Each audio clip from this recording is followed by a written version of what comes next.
Magandang araw mga boss, dito na ako sa pantry. I-check ko muna yung tinakbo ni customer, yung kilometer niya, kung ilan na dahil nga sa ang huling palit niya ng timing belt is 100,000. Nakakarinig na siya ng ingay dito sa makina. Kaya i-on ko muna itong susi. Tapos kung makikita nyo, 268,000 kilometer na yung tinakbo ni customer. Sabi ko nga kay customer, kahit wala siyang naririnig na ingay dito sa makina, due date na siya para magpalit ng timing belt. Sabi ko nga kay customer, swerte ka nga at hindi ka naputulan ng timing belt. Mabuti na lang nagparamdam yung makina mo, nagkaroon siya ng ingay. Kaya imbis sa pang ilalim yung gagawin ko, sabi ko kay customer, kailangan muna nating palitan ito ng timing belt. Gusto ko nga sanang start itong makina para marinig niyo yung ingay. Actually mga boss, bearing yung narinig kong ingay dito. Kaya lang ayoko na siyang start. Mahirap na, baka mamaya sa akin pamatapat itong problema.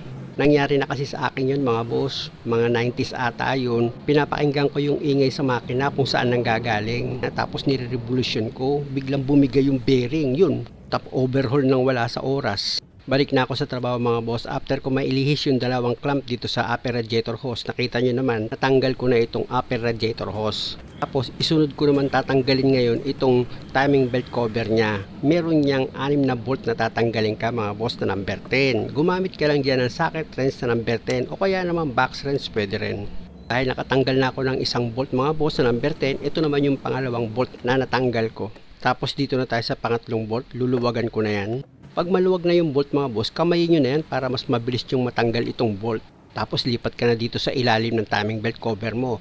Sa magkabilang gilid niyan, meron yan dalawang bolt na number 10 na luluwagan ka. At dahil sa maluwag na yan, tanggalin ko na yan mga boss. Ayan na yung pang-apat na bolt na tinanggal ko dito sa timing belt cover. Kunin ko pa yung isa mga boss dahil naluwagan ko na rin yon. Kinamay ko na sa pagtanggal. At ito na mga boss yung pang-5 na bolt na natanggal ko. Dito naman ngayon ako sa pang-6. Gagamit ko ulit dyan ng socket wrench na number 10 para maluwagan mo yung bolt na number 10 dito sa timing belt cover. Ito na ngayon yung pang-6 na bolt mga boss na natanggal ko. Dahil wala nang mga bolt dito sa timing belt cover, pwede mo na ngayon iangat yung timing belt cover mo. Ayan na mga boss, natanggal ko na itong timing belt cover. Ayan mga boss, yung unang butas, yan yung pangalawa. Sa ilalim yan ano, ito yung pangatlong butas, ito yung pang-4, ito yung pang-5 sa ibabaw, at ito na yung pang-6. O, di ba? Alam nyo na kung saan nakapwesto yung mga bolt dito sa timing belt cover. Kaya kung kayo yung gagawa ng sasakyan nyo, madali na lang. Dito naman sa timing belt mga boss, kung mapapansin nyo, nagmarka na yung mga ipin yan. Ibig sabihin niya mga boss, malapit-lapit na talaga bumigay itong timing belt ni customer.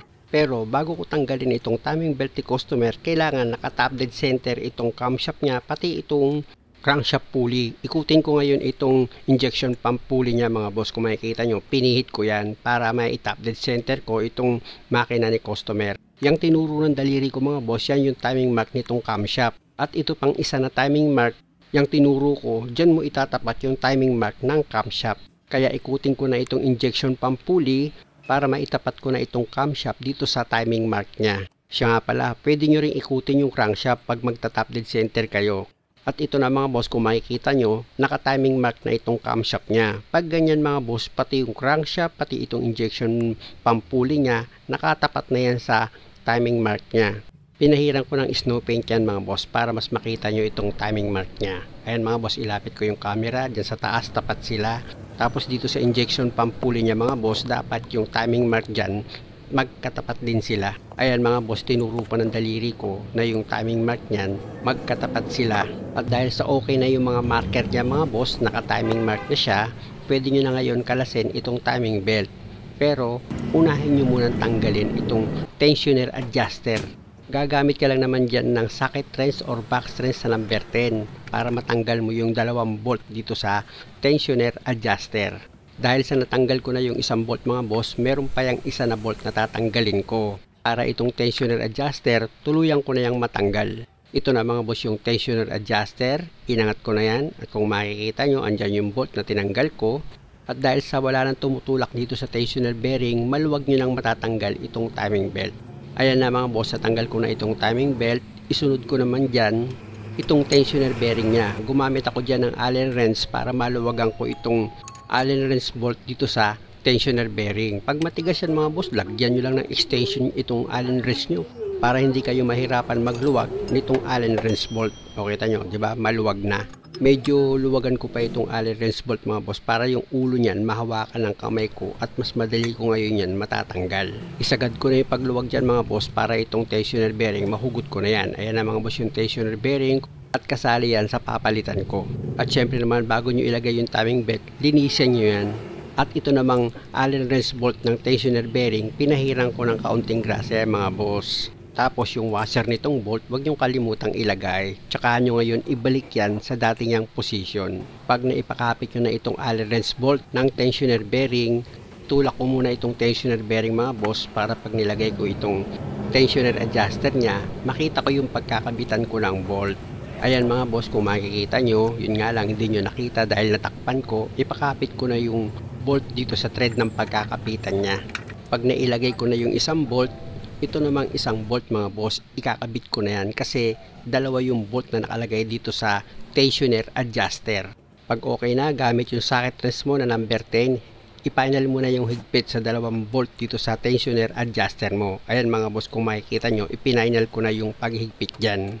Tapos isunod ko na sa ilalagay itong timing belt. Unahin nyo dito sa injection pump pulley niya pag ilagay nyo itong timing belt. Mas madali kasi mga boss. Tapos dito naman sa ibabaw, kung mapapansin nyo, itong timing belt meron siyang guhit na dilaw. Dapat nakatapat yan dito sa timing mark niya. Tapos habang kinakabit nyo naman itong timing belt dito sa camshaft sprocket niya, alalay lang mga boss, dahan-dahanin nyo lang. Medyo masikip talaga ng kaunti yan. At syempre naman, dapat itong timing mark niya dito sa camshaft, pati dito sa injection pump pulley niya, dapat hindi nagbago yung timing mark niyan. Magkatapat pa rin sila. At dahil sa okay naman yung mga timing mark niyan, pati yung pagkakalapat ng timing belt sa mga gear, pwede nyo na ngayon hugutin itong pin dito sa tensioner adjuster.